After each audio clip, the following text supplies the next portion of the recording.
ما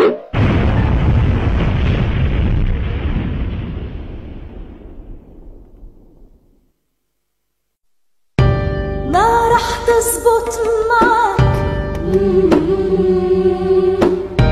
ما في حدا يسمعك، خلي عندك أمل، يمكن ما في أمل.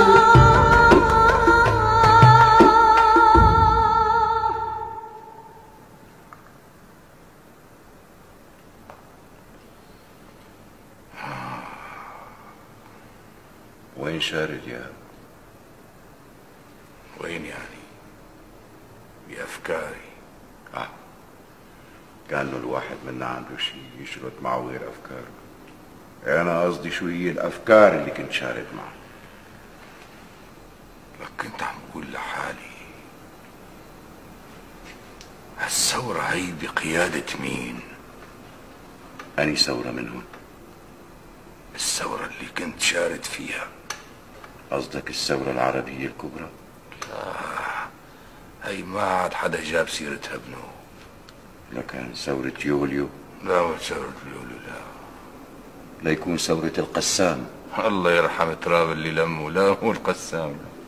ليكون قصدك البلشفية؟ أعوذ بالله، شو البلشفية؟ ولا الثورة الفرنسية؟ ولا الفرنسية. إذا كان أني ثورة كنت عم تفكر فيها؟ الثورة اللي لسه ما صارت. أيوة، اللي لسه ما صارت.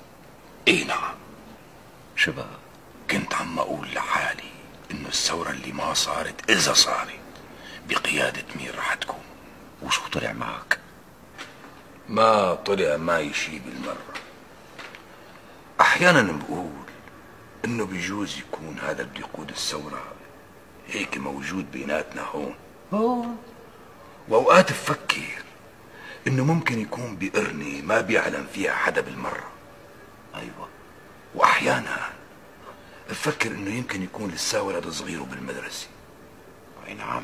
وأوقات بقول إنه قائد الثورة بيجوز لسه لهلأ ما خلق. هي أضبط وحدة، خليك عليها. أنا وحدة منهم. تبع اللي لساته ما خلق، اللي بده يقود الثورة. ما رح تزبط معك،